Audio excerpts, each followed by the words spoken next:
Hey everybody, I'm Robbie Grant, Executive Director, WYXR, and thanks everybody for coming, appreciate it. And everybody came on time, that's cool, we appreciate that.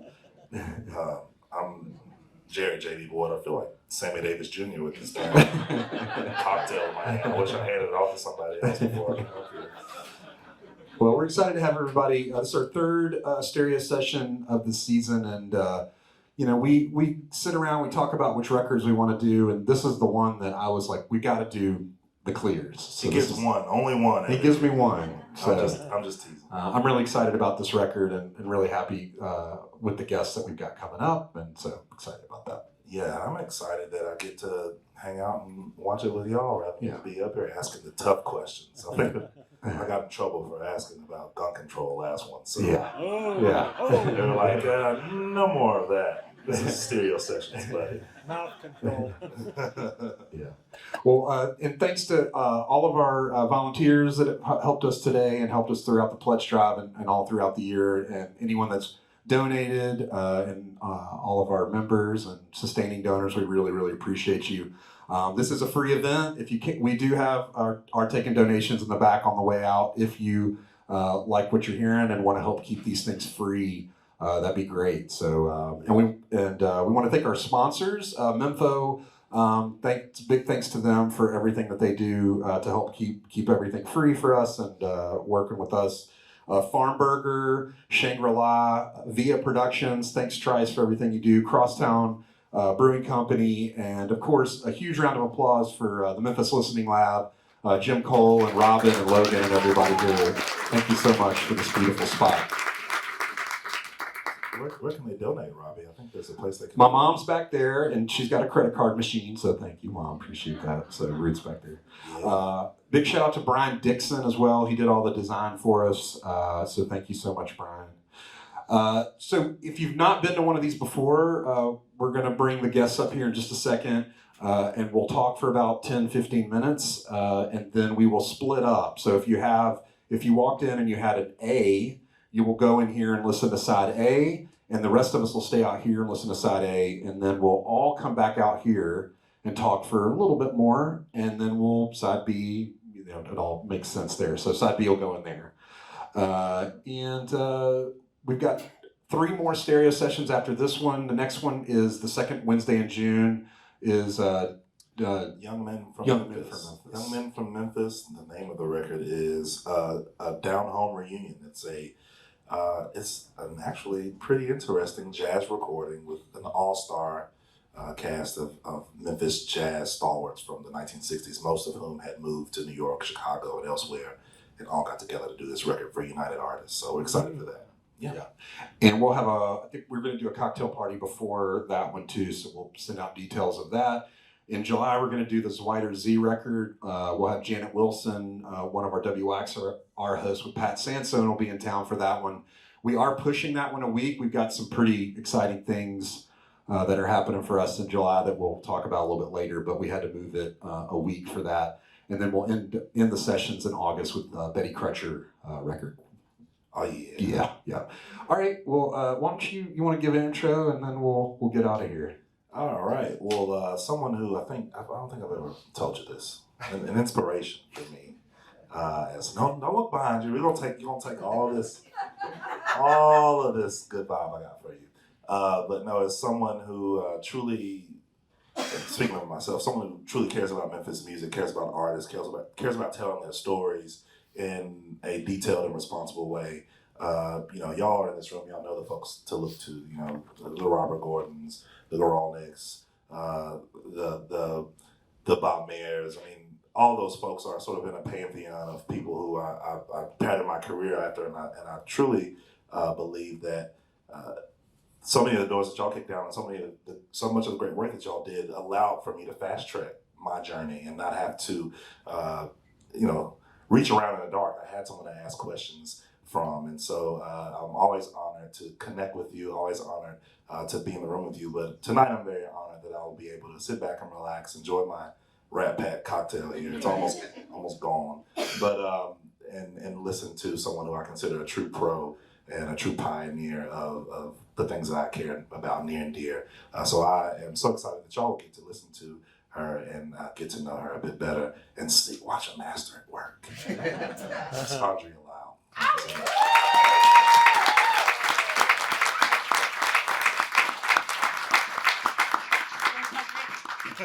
Here you go. So hey everybody! Wow, what an intro! I'm honored to be here, especially with so many people who I know were at Clear shows back in the day. We're going to relive all that tonight. First, I'm going to bring up Alicja Trout, amazing Memphis musician and artist, a visual artist as well as a musician. She was in the Clears, and she is also responsible for the album artwork on the front cover. And she's in many, many bands, including Mouse Rocket, Alicia Pop, and God, too many to mention, River City Tan Lines, Sweet Knives, Lost Sounds, probably 50 more to go. So let's give it up for Alicja Trout.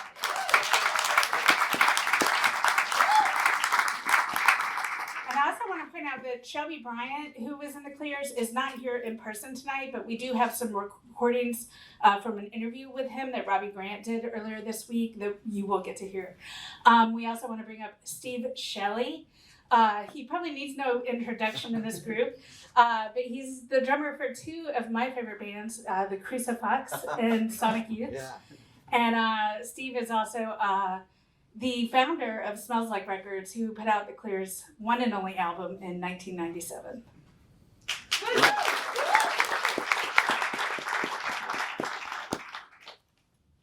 So we are gonna, is this on? Yeah.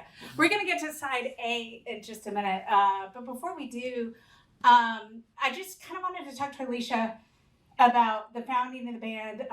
If we take a little time travel back to 1996 in Memphis, at the time, the Antenna Club had closed by then. I think Barristers was the cool place in town. It was a little dive bar downtown that lawyers used to hang out in. And the Clears just kind of appeared there, or maybe at another club downtown or midtown. Maybe it was at the Map Room. One night, kind of fully formed, appropriately enough, like they had been beamed down from a spaceship. Shelby, as Alicia told me, was the brainchild of the group. But, at the time, the Grifters were around, the Oblivions were around, Impala. There was a really strong garage rock scene. And everybody just kind of looked like they fell out of bed and came to their gig. Nobody bothered dressing up. There weren't often set lists. People would just play what they wanted to play. And as I said, the Clears were kind of beamed down from a spaceship. And we'll get more into their look later, but they were just complete. They had these songs. They were playing analog keyboards at a time when nobody was playing analog keyboards.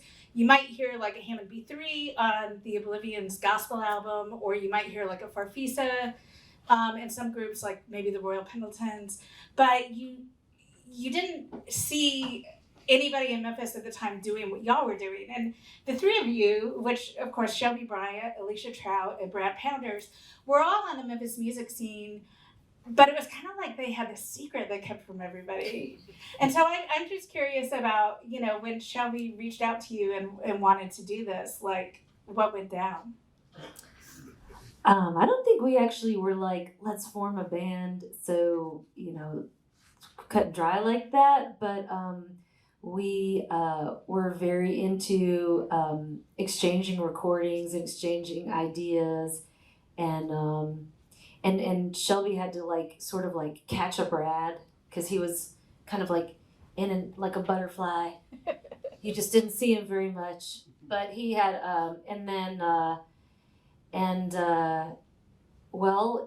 it was kind of, we were just practicing in apartments and ended up having a set list of songs, and then I think they decided it had to have a look too, or it was just from being silly and playing. Yeah, but you were also kind of brave to do what you were doing at that time.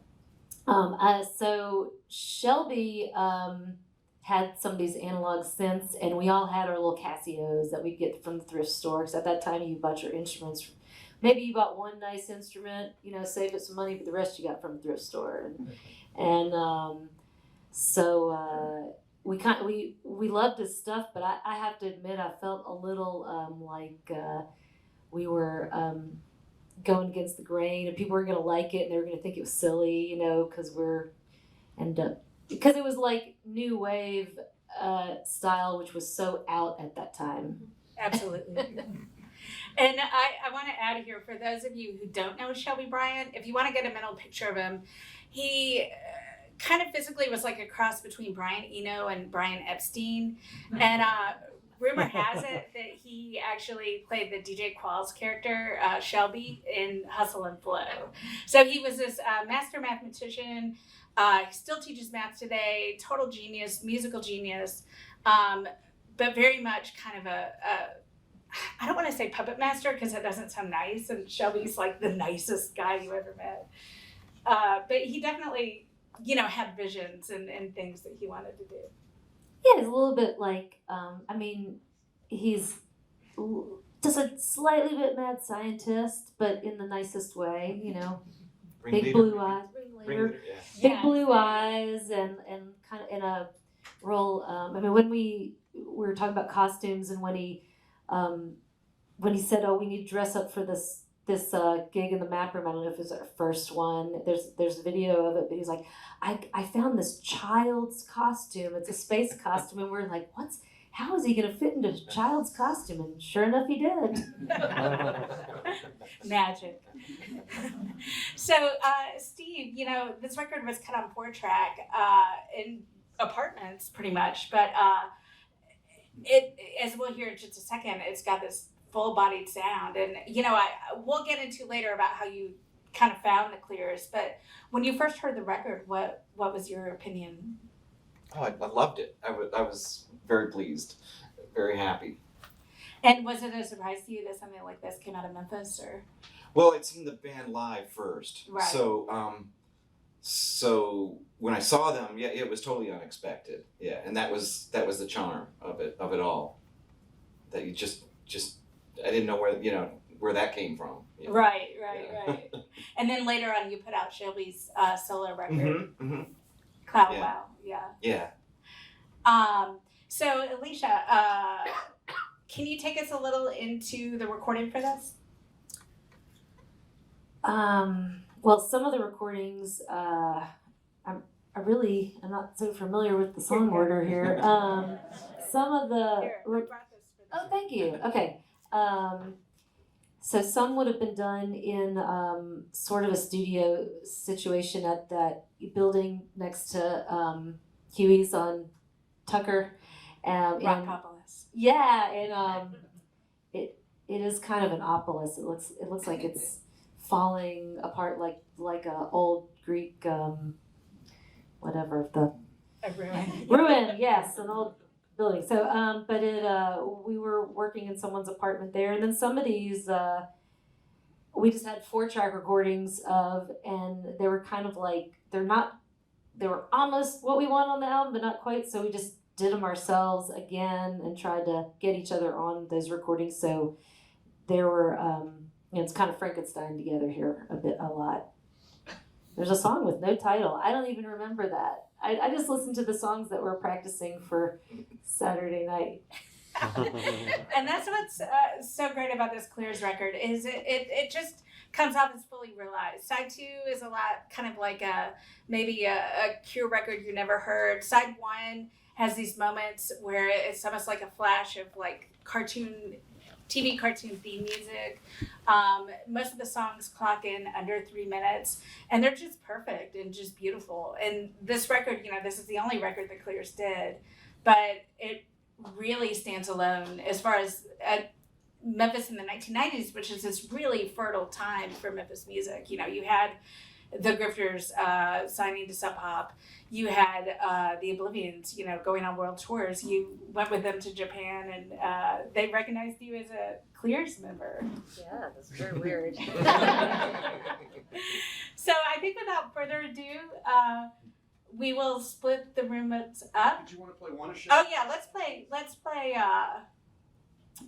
You pick. you were talking about, let's talk about rock and roll bands. Perfect. Yeah. This is such a great song. Okay. This needs to be covered. I asked him about Yeah. the song rock and roll band. Or in a TV Yeah, commercial. rock and roll band. That happened because of the magical, wonderful person Jason Ray. He would come over and we'd record on my 4-track. And this one night he came over and neither of us had any lyrics ready. He brought with him some peppermint schnapps. We were trying to come up with something, but we were like not really into it. I had that book on my shelf and he pulled it out. He was like, "Oh, there's one." He's talking. The book is Shel Silverstein. It's the lyrics all come from Shel Silverstein books. Oh. One in this book. There's a really good one, and he said, "Yeah, this rock and roll band." And I put the chords down. I figured since it was rock and roll, it needed to be like 3 chords, right? Just 3 chords and the truth. So I laid down bones with this Casio here, the MT210, which has that beat with the little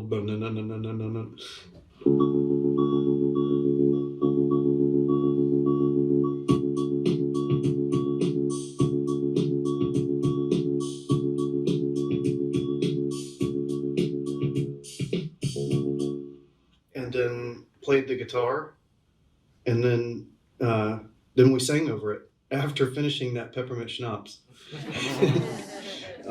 It's a great, true, straight up 4-track recording. Came out really good. Jason Ray is one of the people that I miss the most. That guy, man, was so fun to hang out with. Just in how he would be like really, really present and really tuned in. He was so fun to talk to and hang out with. Anyway, I just wanted to throw it in there, man. Jason Ray, what a nut. Yeah, rock and roll band.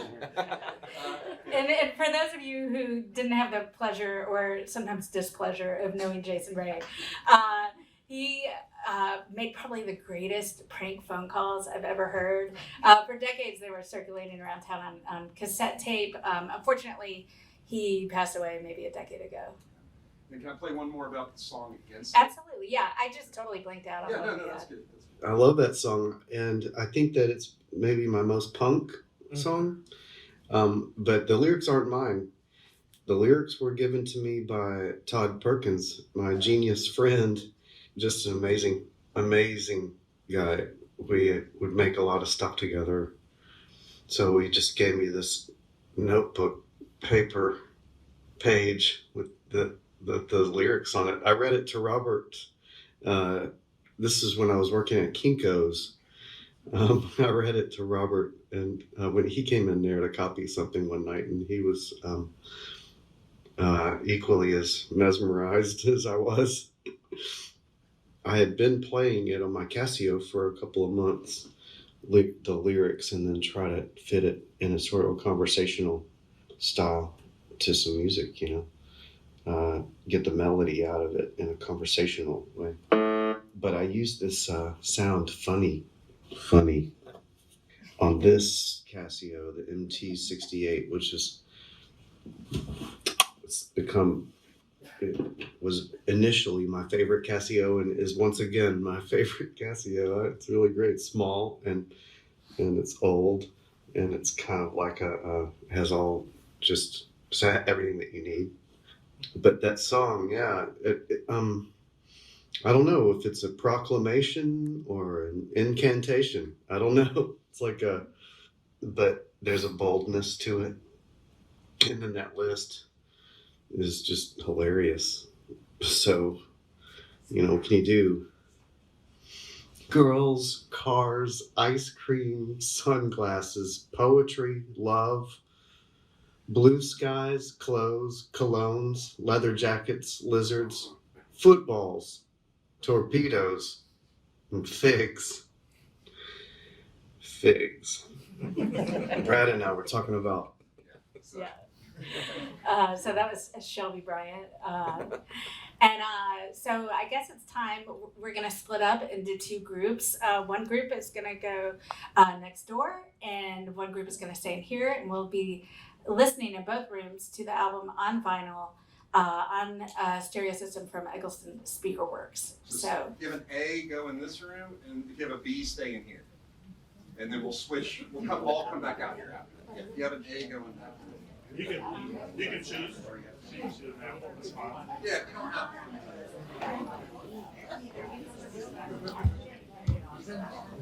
I like listening over there. Yeah? Yeah. Is that the room? They're both good. They're both good. I want to listen to both. I know. I have to run back and forth. Yeah, right? Good, Then you'll good get to see you. stereo. Hey, Lo.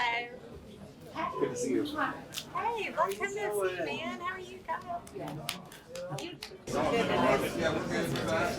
All right. Yeah. All right, everybody. How fun was that? That's fun. So before we get into side two, I wanted to, well, first, Steve, I wanted to ask you, you know, as the person behind the label that ultimately put this out, like sometimes you really want to push the whole album on people, but there's so many songs outside one, not to sound like John King and A&R Man, but it could be a single. Yeah, like were there any songs in particular that you really found yourself playing for other people or putting on repeat? Well, definitely there were hits for me, and Against It was one of them, that's for sure. And also just hearing Money just now was so fun. Good. Yeah. And oddly, there's an instrumental before the end of the side that I was really appreciating today. I was like, this sounds great. So it's all over the place for that record. But definitely there are some ones that are, just have the hooks, you know. They Absolutely. Yeah. I was wondering, is everybody on every song, or some songs you alone, or Shelby alone, or because you guys do this so well, where every song sounds like the Clears, but I imagine that some of them you're not all three playing on it. Way to ask my next question. So I don't think that I think that rock and roll band may be what Shelby described, with basically him and maybe.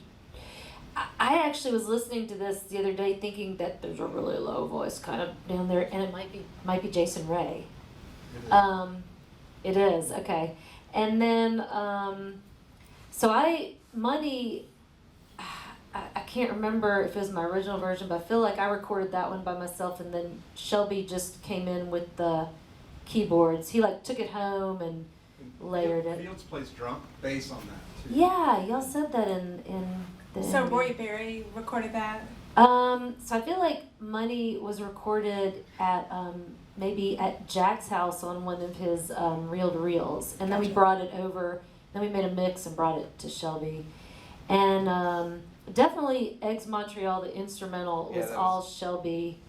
We're definitely on all on the Clears and the song The Clears, and but this is so we were as 4-trackers and as home recordings, and as what we liked, which were people making tapes and handing them out, and then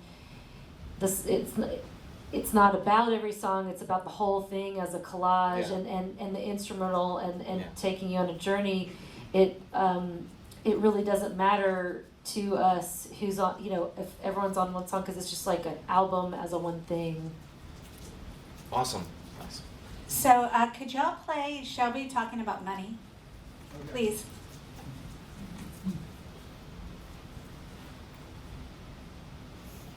Radio Shack had the Concert Mate MG1, which is a realistic synthesizer by Moog Music. And it was my right-hand instrument in the Clears. And I also did some of my very best keyboard playing with this on Alicia's song Money, which is one of my favorites, and which features Fields Trimble on bass guitar. Shout out to Fields. Alicia brought me the tape for her song Money. Her 4-track version with Jack was playing Casio, and she was playing guitar and singing her lyrics. That song is really, really great. And she wanted some synthesizer on there, but it also didn't have any bass guitar on there yet. And so I had to enlist Fields Trimble to cut that bass part, and she was very gracious to do so, and it really hits. I love that song, and I think that it's maybe my most punk song, but the lyrics aren't mine. Oh, yeah. Yeah, he was talking about Against It, which we heard earlier. So before we get to side 2, we've just got to talk about what y'all look like. And has anyone in the room seen the video for Frozen Fun?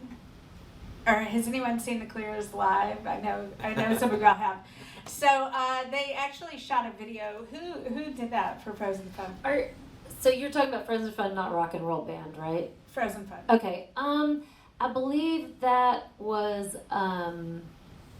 Sorry, I didn't prepare remembering names, which is something that I am the worst at when it's. But I'm Chris Reyes, right? Oh yeah, that's from yes. And yes, so I believe that he just showed up at the show, shot it, and then was like, I made a video for you guys. And we're like, okay. It's like y'all are at some command center with all the keyboards surrounding. Oh, yeah. So anyway, I was pointing to that because I was imitating in Sculpey the setup for live, like in the basement of the map room. And yes, it's like Star Trek. I guess. Very much so. I've been into the new Star Treks lately. The new old ones. That makes sense. And so then you mentioned the video for Rock and Roll Band, and there's this great moment in that video where the Clears are just stalking down the street, or skulking and stalking maybe, and there's these kids playing on a little playground, and they look at the Clears and run away. Oh yeah, and one of those kids we found out through Lori is named Shelby, a girl, who is the weather girl for Action News 5. Oh, that's amazing. I think so. Is that right? Okay. Shout out to Shelby. Brittany Bryan. I'm sorry. Shout out to Brittany Bryan. Okay, yes, that's it. So I guess let's play Shelby talking a little about shopping, and then I know you have some anecdotes to add in, and I have a few. We went to the Mall of Memphis. We knew we needed some stuff because we knew we were going to be doing some shows. We had shows scheduled. We wanted to look new wave or outer space maybe. Like, we didn't know what we were looking for, but we went to Hoochie Mama's shop at Mall of Memphis. You know, selling like. They had a lot of ladies' belts and boots and stretchy stockings and all kinds of things. And we found those little vinyl skirts that can actually work sort of like a long waistcoat. And then we all found, you know, like some silver pants that would fit with that. We had a few different looks that we would go for, and we would talk about it before a show. We would say, like, are we gonna do the high Atari? That's what we called that look. High Atari. So we're gonna do high Atari tonight, or are we gonna do? I think we called the look the Scare Clears. I don't know. Alicia made that one up. Anyway, it was the look where to make our makeup sort of goth. And then the outfits that we would wear in that case were a little bit more. I liked it because it was a little more casual, a little more suit-like, a little bit more new romantic kind of a look. But the idea was we were new wave and we were going to be like dressed nice. No flannel shirts. No plaid flannel shirts. That was my personal rule. That's the junk I was wearing during the day, and it was not very much like like time to get up and perform. Okay, Steve, so you're in the greatest experimental band in the world. Did you ever want to look new wave for your shows? It made me want to get my flannel out. I don't know. I love that about the Clears. It's amazing. Total package. Yeah. I wanted to say one thing about the visual thing is if not everyone saw them, coming as a drummer, they were totally weird too because Brad played this little kit that's a cocktail kit. I don't know if anybody knows what that is, but it's a little drum kit that the bass drum is inverted and it's part of your snare drum. So you're playing your snare and your kick, and Brad would standing up. Yeah, standing up, and because Brad had to look fabulous, I think. You had to see the silver pants. Silver pants, and yeah. I think that's was a Memphis drum shop original. I mean, is a cocktail kit a thing that's sold in many shops? Yeah. Okay, but it apparently they made it or something there, and the kick drum It's beater inverted, was inverted, and it was a funny little drum kit. He loved that thing. He just had that one drum and that little splash cymbal. Yeah. And he manned it very well. Yeah. So Alicia, anything else about the shopping journeys you want to add? Well, okay, I noticed from the soundbite that Shelby probably hadn't been into a women's clothing store before that one day. So I don't know what, I must have been there before and been like, guys, I got the perfect place. Belts. And I don't remember belts or boots at all myself.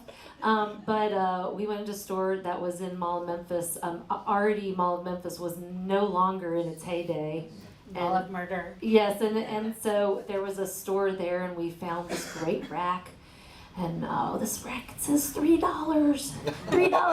And so we found some different things, and mostly we found these outfits, and these are dresses, and they're supposed to be worn, with the zipper kind of low, and the guys put them on, like they went to the guys' dressing room, or if there was one in there, I don't know.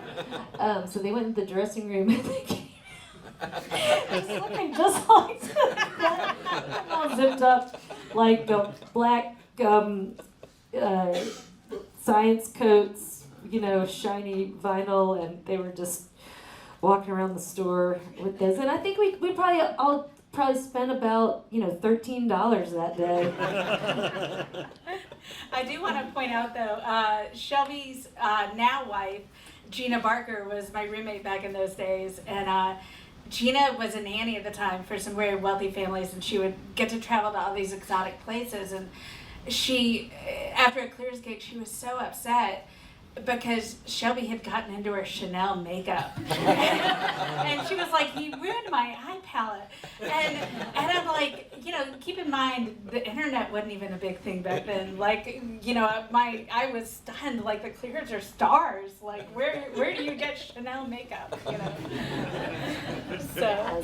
It was fun to probably one of the only times that the guys are all excited about dressing up and putting makeup on, and I'm like, all right. Not allowed in Tennessee today, unfortunately. Bada boom. So Alicia, earlier you, unless you're the governor, sorry, I'll be here all night. So earlier you alluded to the album being kind of like a musical journey, and that's really interesting to me because side one feels so light in a way, and then side two is a lot darker, and it reminds me a lot more of the music I was listening to in the 80s, like a little darker, my ex-boyfriend hates me and I don't like my classes, and, so I'm gonna go home and listen to The Cure. Was that deliberate at all, or is that just something that it's easy to look back 27 years later and tell? I don't know I can't remember, of course, if any of the moods of it were deliberate, but I can say for sure that we were super into this one 4-track tape. He made many by this guy Tim Filippa, and the tape was you know, a side A and a side B, a journey. You listen to it from the beginning to the side to the end. You flipped it. Did you have to? Oh, you didn't. You didn't have to do any rewinding. You just flipped it. It was all ready to go. Yeah. And then you listened out, and I'm very sure that he probably made the music go to the very end of the tape. And so we were super into that, and I feel like it's something a little different at that time. An album, listening to an album all the way through and not getting distracted, and you just having a song, you know, one song at a time, was kind of something really a big important thing to us at that time. Sure. Where, you know, I guess in early days of music it was about a single, and then yes, so I'd say it wasn't very intentional of how it was arranged, but I just don't remember the mood or the feeling of the time when we chose it that way. All right, well, who is ready for side 2? I think we're gonna put the B's in this room and let the A's go check it out over there. I think B's Oh. go in there. Yeah. See, I screwed it up. Robbie's If you weren't in there before, go in there. Okay. All right, y'all. So, side 2 of the Clears. If you were in this room, I want to apologize for the scratchiness on the record. I said to Melissa Dunn, it must be some cat fur from some long dead pet I had. I play all my records. I don't just buy them and keep them in plastic. So, for those of you who don't know, Steve Shelley has a long and rich relationship with Memphis. He's been longtime friends with Tim and Lori Prudhomme, who've lived here probably since the late 90s, mid to late 90s. Did you come with Cat Power when she cut What Would the Community Think at Easley? Yeah, I did. Yeah. That was mid 90s. Yeah. And then you came back with Sonic Youth, of course, and y'all cut Washing Machine at Easley. No. Sonic Youth was here first. Okay. Yeah, and then after I recorded here with the band doing Washing Machine, I started bringing other friends down, and that's why I'm bringing Sean down. And Right. I brought Sean down, and $2 Guitar, and Of some course. other stuff, and we brought Towns down. That's exactly where I was going. the Towns day Van that our little group saw the Clears. Yeah. Yeah, so you go from hoping that you're going to produce and put out a Towns Van Zandt record to winding up at Barrister's on New Year's Eve. And you walk in and it's the Grifters and the Clears. We were all, well, maybe not the Clears, but most of us were on LSD that night. My parents aren't here, so I can say. I learned that 20 years later. That Yeah. most everybody, Yeah. I was with 3 other people that were not tripping. Okay. So, you know, clearly you really liked what you saw and you were like, I want to know more. I want to put out a record or. Oh yeah, it was just the greatest thing. Yeah, it was. And you weren't on acid. I wasn't on acid. Yeah. I've never been on acid when I've signed a band, but I'm open. Yeah. No, they were just great, and like all the things we talked about tonight, the clothes and the look and the sound, and like I think we didn't mention that you know, they were new wave, but they were into fun. You know, they were really Absolutely. a fun band, and so what was not to like about that? And so originally y'all had recorded this record and Dave Dunlap and Andy Earls, who are also known for prank phone calls in Memphis, along with Jason Ray. And they had a fanzine and a label called Failed Pilot that became, what was the second name for it? Resort Theory. Resort Theory Entertainment, yes. That elusive name rolls right off your tongue. But so Andy and Dave were going to put it out, right? And then Steve came along. And so did y'all have like a big meeting or was it just like? No. I think they sent a cassette, you know. Nice. Yeah. And true to 90s, you know, mid 90s. I think they sent a cassette and it was like, that's awesome. Let's put it out. You know, that's all there was to it. Sweet. And what smells like, you know, the label has such an interesting roster of bands. Like I can see the Clears along with like Blonde Redhead or something like that. But then of course you have the Cowboy record, $2 Guitar, your band with Tim, and, Right.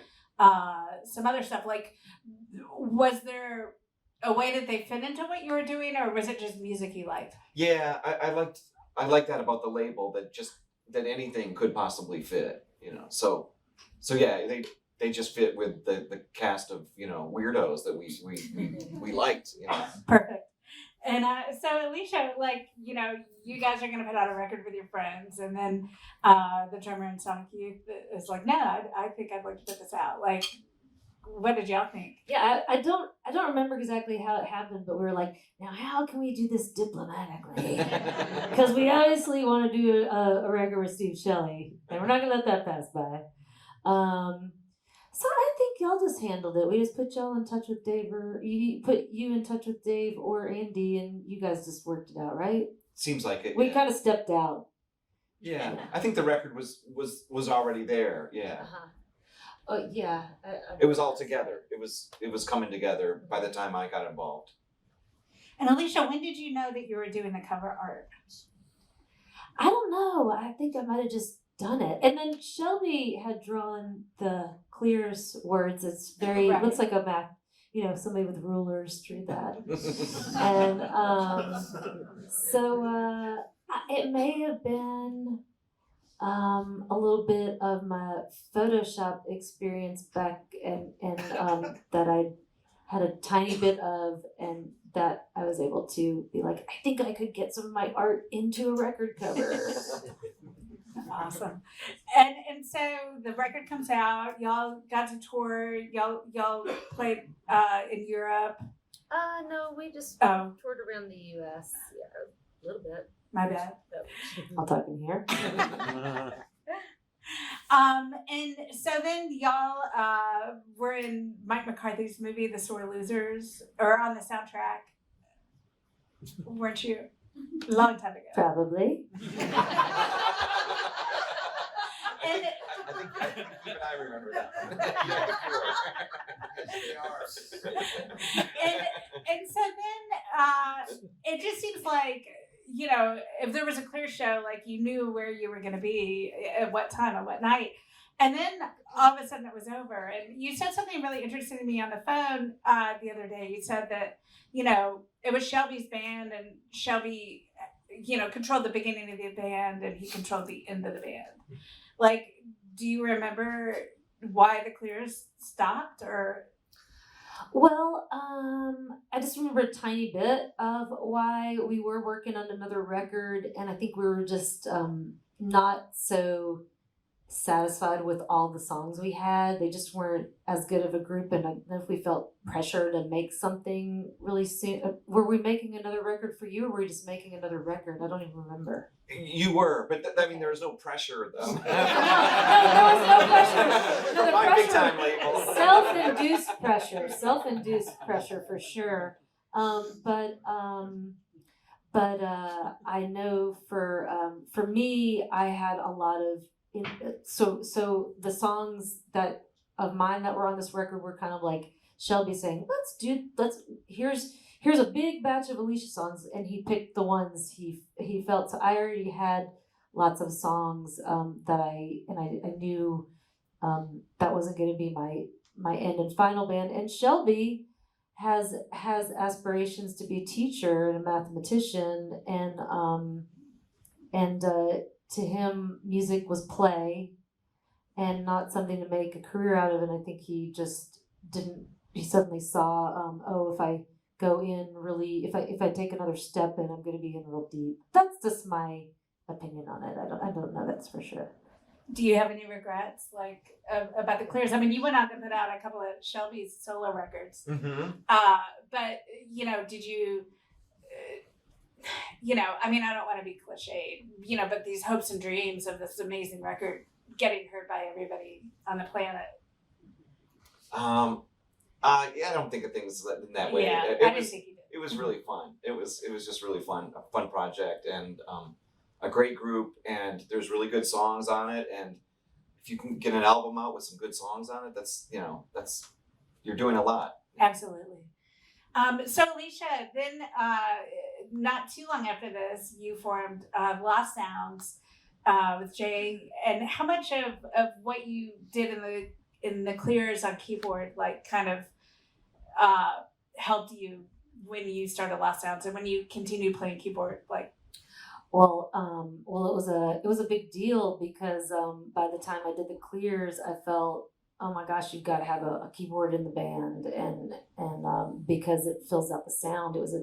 I felt just like it needed to be there. And then I had maybe have a little arsenal of keyboards, and you got to use the instruments you have around the house, and so that became a part of it. And Jay was was shy of using stuff that didn't sound like garage punk. And then luckily his friend Ryan in Destruction Unit played him the Screamers, and Jay was like, well, I already really like Devo, so okay, I guess these are cool. Now I've heard the Screamers, and then these like the Red Snurts comp came out, which was like a bunch of very weird, obscure, I don't know, maybe like early 80s records that had lots of keyboards and bleeps and bloops on it. And it just, he kind of turned it into, okay, we can do this with our band. And then Lost Sounds had no form. It was like, we're going to do whatever we feel like doing. Absolutely. So do we have any questions from the audience? Everybody's just stunned. Go ahead. I'm just curious the name of the band. Any symbolism or anything like that? Alicia, will you repeat the question? Yes, the question is the name of the band. Is there any hidden symbolism?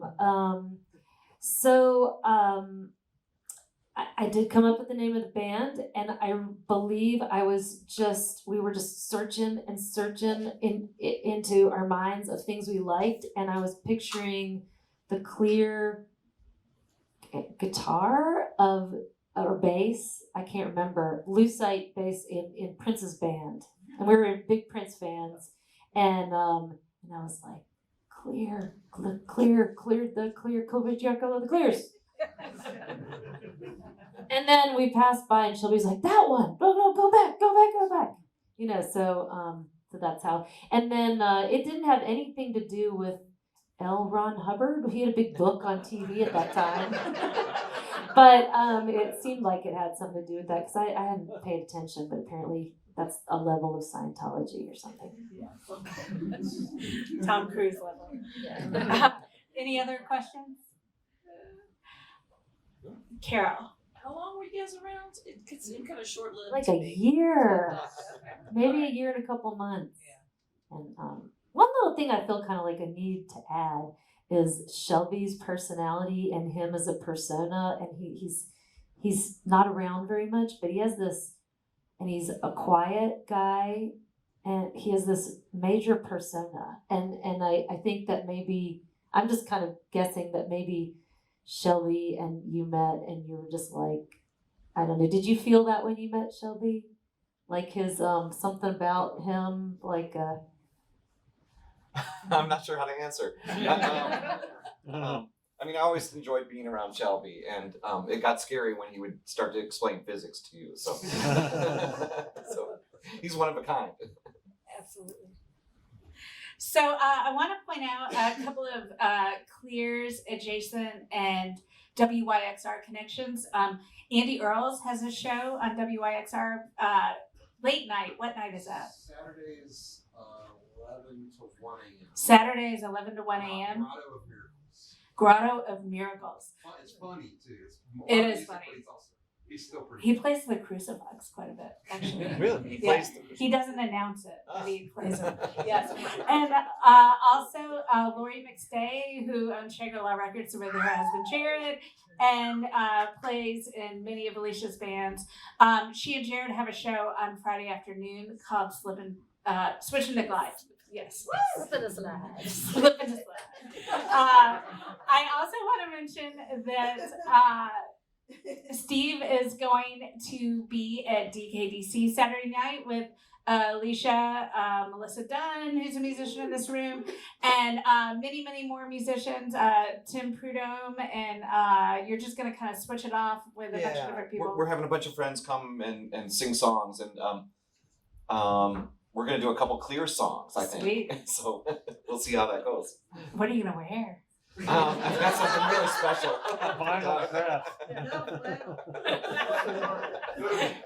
my flannel outfit that I And what time does that start? I don't know. Okay. 9. 9 o'clock, and that's probably not Memphis time. I think shows have been starting a little earlier these days, but we'll see. 9 o'clock. Yeah. So shifted back to late again. I don't go out that much, but I'll be there. So I want to give a big shout out to Robbie Grant from WYXR for interviewing Shelby Bryant, to JB Boyd of WYXR, to Jen Cole in the Memphis Listening Lab, and Rick Grant for holding it down in the back. And of course, Steve Shelley and Alicia Trout. Thank you for coming. I do have a few remarks before I let y'all go. I want to thank our sponsors, of course. Menfo presents, as you see, WYXR Stereo Sessions presented by Menfo. They've given us quite a lot of support. Farm Burger, delicious downstairs. It's great. Or you can visit their locations elsewhere throughout the South of Atlanta. It's good there too. Same meat, I think. Garner shouldn't be on that, but that's cool. Shangri-La Records, Crosstown Brewing Company. Unfortunately, they couldn't be here. They're out of town this week for brewmasters like to get together here, so they're having a brewmaster party, I think. Via Productions, thanks so much, Trice. Where'd he go? There he is, holding it down. Memphis Listening Lab, and thank all of you for being here. We'll be back. What's the date on the next one there? There's a poster going around, so stick close to your phones. I got you. I'm gonna get there. This guy's got to jet out because he's DJing tonight at Central Station, so you can go hang out with him, give him a high five. Ask him about the clears. Ask him anything. I don't know. He's got to run. Probably ask him if he needs a ride. He's trying to figure it out. And we'll see you next time. Thanks so much. You can donate with Ruth in the back, and or you can just put $1 in my hand. I know what place to go with it. I know where to take it. All right. See y'all. Love y'all. Appreciate it.